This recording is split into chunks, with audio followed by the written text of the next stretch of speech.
पत्रकार साथियों का स्वागत है, अभिनंदन है। लोकसभा चुनाव के बाद आज हम सब कांग्रेस पार्टी के वरिष्ठ लोगों की जो जिले में कमेटी है, समन्वय समिति, उसकी एक बैठक हुई। बैठक में संगठनात्मक विषयों पर, लोकसभा परिणाम पर, भविष्य की कार्य योजना पर गहन विचार विमर्श किया गया।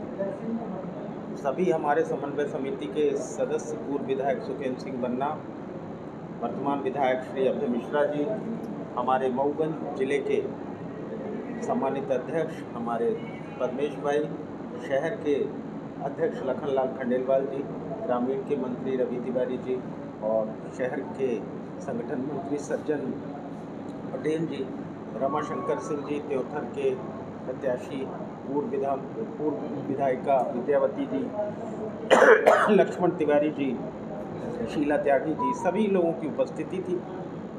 हम सब लोगों ने सर्वसम्मति से आज ये प्रस्ताव पारित किया है कि जिला कांग्रेस कमेटी की ओर से, सभी सम्मानित नेताओं की ओर से और कांग्रेस के कार्यकर्ताओं की ओर से इंडिया गठबंधन के शानदार लोकसभा के प्रदर्शन के लिए हम सब लोग, हमारे नेता सम्मानित राहुल गांधी जी, जिला प्रदेश राष्ट्रीय कांग्रेस पार्टी के अध्यक्ष मल्लिकार्जुन खड़गे जी, हमारी नेता श्रीमती सोनिया गांधी जी, श्रीमती प्रियंका गांधी जी को और इंडिया गठबंधन के हमारे सभी संगठन के सम्मानित नेता अखिलेश यादव जी को, हमारे सम्मानित नेता अरविंद केजरीवाल जी को, सम्मानित नेता तेजस्वी यादव जी को, शरद पवार जी को, सभी सम्मानित जो अवयवी संगठन के नेतागण हैं उनको हम लोग बधाई देते हैं।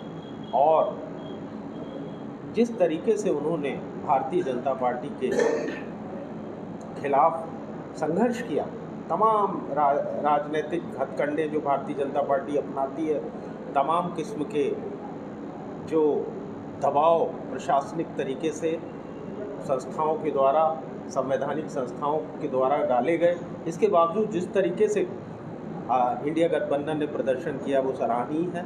और देश की जनता के लिए जो लड़ाई राहुल गांधी जी ने लड़ी, न्याय की लड़ाई, उसका देश ने भारी समर्थन किया।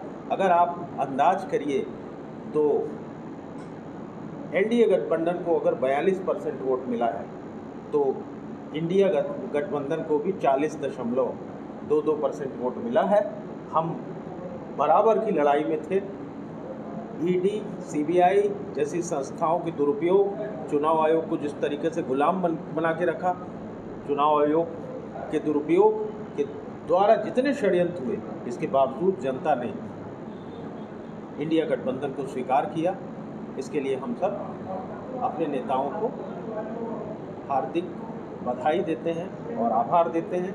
जिले के समस्त कांग्रेस पार्टी के कार्यकर्ताओं को, हमारे संगठन के पदाधिकारियों को, हमारे सभी सम्मानित नेतागणों को हम इस बात के लिए बहुत बहुत आभार देते हैं कि लोकसभा चुनाव में उन्होंने तमाम विपरीत परिस्थितियों में पूरी कर्मठता के साथ कांग्रेस प्रत्याशी श्रीमती नीलम अभय मिश्रा जी के लिए पक्ष में काम किया और अच्छी तरीके से हमने इस चुनाव को रीवा में लड़ा। यह बात सच है कि भारतीय जनता पार्टी की प्रशासनिक मशीनरी का दुरुपयोग रीवा जिले में भरपूर हुआ।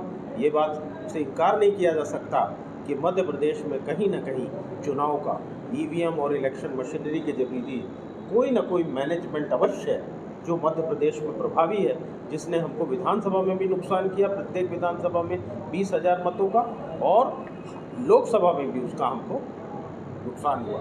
अब मैं चाहता हूँ कि हमारे साथ जो हमारे अन्य नेतागण हैं वो भी अपना संदेश आप सभी के माध्यम से अवश्य दें। हम पूर्व विधायक सुखेंद्र सिंह जी से चाहते हैं अपनी बात कहें। इंडिया गठबंधन हमारे देश के नेता राहुल गांधी जी, श्री खड़गे जी का विशेष योगदान रहा और जनता ने उन्हें स्वीकारा है और देश की जनता अब समझ चुकी है। भले इंडिया गठबंधन को पूर्ण बहुमत नहीं मिला और एनडीए को बहुमत मिला, लेकिन उत्तर प्रदेश और प्रदेशों ने ये बता दिया है कि आने वाला समय भारतीय जनता पार्टी का ठीक नहीं रहेगा और निश्चित रूप से आने वाला समय कांग्रेस का होगा। यही हम आप सबको और अब एक बार और मध्य प्रदेश नहीं पूरे देश की जनता को भी धन्यवाद देना चाहता हूं और अपने देश के शीर्ष नेतृत्व को भी धन्यवाद देना चाहता हूं कि जो अथक प्रयास बड़े बड़े पदयात्रा रैली करके और महंगाई, बेरोजगारी और सभी मुद्दों पर सफलता पाई है और आने वाला समय कांग्रेस का होगा। बहुत बहुत धन्यवाद। इस देश की जनता ने दिया है, इस जनादेश ने एक बात तो साबित कर दी है कि लोकतंत्र जीता है। जनता ने यह बता दिया है कि संविधान की मूल भावना के विपरीत कोई भी व्यक्ति अगर काम करने की तैयारी करेगा तो जनता उसे नकार देगी। यह स्पष्ट संदेश है। इस चुनाव का जो भी रिजल्ट आया है मैं देश की जनता को बहुत बहुत धन्यवाद देता हूँ और यह आशा और विश्वास व्यक्त करता हूँ कि अगला भविष्य जनता कांग्रेस की ओर देख रही है। बहुत बहुत चुनाव आयोग का पूरा दुरुपयोग किया गया। यहाँ उप मुख्यमंत्री राजेंद्र शुक्ला जी बैठे हुए थे। यहाँ जो अधिकारी बैठाए गए थे वो सब चुनाव के हिसाब से बैठाए गए थे, उनका पूरा दुरुपयोग हुआ।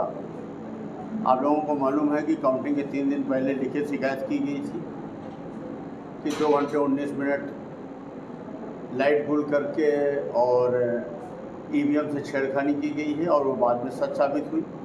मैं तो पूरे विश्व से ये अपील करता हूँ कि भारत आएँ, चुनाव आयोग से मिलें, चुनाव आयोग की वो टेक्नोलॉजी को पाएँ जो पूरे देश में नहीं है। मोबाइल में उसी बैटरी का इस्तेमाल करें जिसे ज़िंदगी भर चार्ज ही न करना पड़े। हमारे पोलिंग एजेंटों ने जिस दिन वोट पड़ा था उस दिन 65%, 68%, 70% लिख के ले आए अपने फॉर्म 17C में, और जब वहाँ पर काउंटिंग हुई तो उस समय वो 99% निकली। तो अगर इतनी बड़ी थी और उसके उत्तर में उन्होंने लिखित में हमको दिया है कि हाँ 99% है। हमसे कमी ये हो गई कि जो 17C का जो चुनाव आयोग का फॉर्मेट बना हुआ है, कानूनी फॉर्मेट, उसमें बैटरी चार्ज नहीं लिखा हुआ। अगर वो बैटरी चार्ज भी उसमें अगर लिखा होता तो आज हम इनसे कोर्ट में लड़ लेते कि इसमें 68 था तो ये 99 कैसे हो गई। बैटरी घटती है, बढ़ती नहीं है। पर चूँकि वो हमारे पास उसमें फॉर्मेट में ना हुआ कि किसी कार्यकर्ता, किसी हमारे विधायक प्रत्याशी ने, किसी हमारे नेता ने कहीं पर भी फाउल मतलब लाइन क्रॉस की होगी। सबने अपने अपने स्तर पर अपने पार्टी के लिए जिससे जो बन पड़ा किया। मैं अपने ब्लॉक अध्यक्षों के मेहनत को देख के हतप्रद हूँ। कांग्रेस की संगठन को देखकर मुझे संतोष है।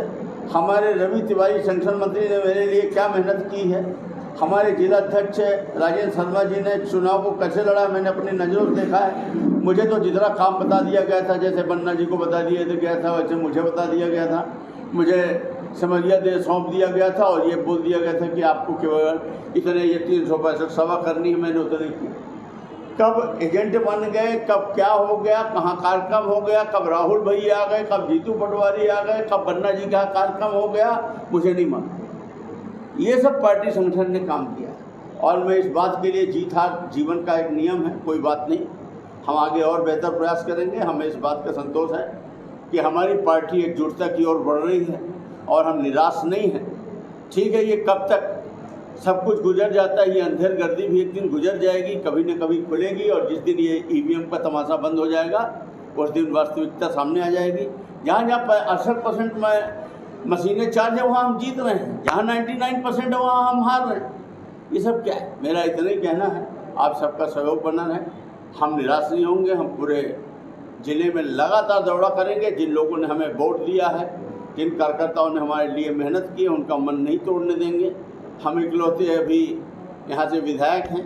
दुर्भाग्य से हमारी पार्टी और सीट नहीं जीत पाई तो हमारी तो और जिम्मेदारी बन जाती है कि हम पूरे अपने ज़िले भर के कार्यकर्ताओं के लिए लड़ते रहें, संघर्ष करते रहें, उनके दुख में खड़े हों, उनकी परेशानियों को साझा करें। और हम ये सब करके पार्टी को अपने जिला अध्यक्ष जी के नेतृत्व में और मजबूत करेंगे और हम अगली बार आपको विश्वास दिलाते हैं। मुझे दिख रहा है अभी से कि हम 8 में से कम 5 सीटें तो जरूर जीतेंगे। धन्यवाद। तो आप नहीं हैं, लेकिन 30,000 की लीड नहीं मिली हमको। हम गलत नहीं बोलेंगे, मतलब हम थोड़ा पीछे हो गए। हाँ वही लगभग 30,000। तो हम तो सिमरिया में भी 9,000 से पीछे हो गए। सिमरिया में हालांकि मैंने समय बिल्कुल नहीं दिया, ये मान के चला कि सिमरिया हमारा घर है तो वहाँ मैं विधानसभा में घूमता रहा। एक दिन बस 1.5-2 घंटे के लिए गया था, लेकिन सिमरिया में भी हम 9,000 से पीछे हुए हैं। हम जो वहाँ पर ये मान रहे थे चौथर में कि हम 10,000 वोट से कम आगे होंगे, तो वहाँ हम ऐसे 10-12 हज़ार से पीछे हो गए। तो वही तो मैं आपसे कह रहा हूँ कि 20,000 वोट का हमारा अंतर है। हम मऊगंज को मान रहे थे कि हम ज़्यादा नहीं जीत पाएंगे, 5 से 10,000 वोट से जीतेंगे। तो हमारा अंदाज़ा ये था कि हम 10,000 वोट से पीछे होंगे। इतना हमको पहले से भी आइडिया था कि हम 10,000 वोट से पीछे होंगे। हाँ, वो अंतर थोड़ा ज़्यादा हो गया। हमें एक चीज़ ज़रूर है कि गुड़ को लेकर ज़रूर मैं थोड़ा सा शॉक। गुड़ में मुझे पूरी उम्मीद थी और कि मैं यहाँ बहुत अच्छा परफॉर्मेंस करूँगा, क्योंकि हमारे प्रत्याशी मात्र 2200 वोट से आ रहे थे। तो हमारा ये मानना था कि, और रिजल्ट खुलने के बाद भी मुझे लगता है कि जहाँ ईवीएम ने अगर किया भी है तो वहाँ हमको 15,000 तक हारना चाहिए। वहाँ का ज़रूर मुझे नहीं समझ, ये ज़रूर मैं कहूँगा। तो मुझे मेरा दिमाग में खूब सोचता हूँ, मुझे समझ में नहीं आता। देखिए, सारे लोग, सबको लगभग अंदाज था कि सिमरिया विधानसभा, मऊगंज विधानसभा, त्योंथर विधानसभा, धुड़ विधानसभा, इसमें कांग्रेस बहुत मजबूती से लड़ेगी और यहाँ कांग्रेस विजय भी हासिल कर सकती है। इसलिए जो बदमाशियाँ थी और जो संगठन, जो प्रशासनिक मशीनरी का दबाव था और जिस तरीके से भाजपा का पोलिंग वाला जो ईवीएम षड्यंत्र है, वो इन विधानसभाओं में ज़्यादा फोकस्ड तरीके से चला है। इसका भी इस परिणाम, क्योंकि लोगों की जबान में था, किसी से भी आप पूछिए, रीवा में आम आदमी से, त्योंथर में कांग्रेस जीत रही। अरे मऊगंज में तो बड़ी टक्कर है, सिरमौर सिमरिया जीती है, ऐसी बात होती गुड़ जीत, जहाँ साथ ही साथ ये भी कहते थे कि अरे रीवा में ना जीतेगी, है ना, ये बात होती थी। पर आप देखिए कि उसी तरीके का मैनेजमेंट है पोलिंग में, उसी तरीके का मैनेजमेंट है। जहाँ हम सोचते हैं कि हम सर्वाधिक है, वहीं हम सर्वाधिक पिछड़ रहे हैं। इसलिए मेरा ये कहना है कि पूरी चीज़ जो है वो साफ चुनाव कहीं नहीं है, पारदर्शी चुनाव जिसे कहते हैं, लोकतांत्रिक चुनाव जिसे कहते हैं, ये मुझे रीवा ज़िले में तो देखने को नहीं मिलता। यहाँ तो पूरा दबाव में चुनाव होता है। अब पहले से बोल देते हैं, यहाँ पहले से सब घोषणा हो जाती है। 2 लाख से जीत रहे हैं, आप ये कैसे कह देते हैं? भाई, मेरा विधानसभा चुनाव के था। जो सांसद प्रत्याशी हो, जो भारतीय जनता पार्टी के जिम्मेदार लोग हैं, कार्यकारी उप मुख्यमंत्री राजेंद्र शुक्ला जी ने पहले से तय कर दिया कि मैं 2 लाख के ऊपर से जीत रहा हूँ रीवा। क्या वो कोई ज्योतिषी है? क्या उनको इस बात की जानकारी है? और राजेंद्र शुक्ला जी हर जब रीवा में चुनाव लड़ते हैं तो हमेशा वो तय कर देते हैं कि मुझे 52% वोट मिल रहे हैं, मुझे 52। काउंटिंग वो पहले कर लेते हैं। हमने उनको, ये जानता हूँ कि वो भारतीय जनता पार्टी के नेता हैं, पर ज्योतिषी नहीं जानता, इतना बड़ा ज्योतिषी हमने नहीं देखा। आपको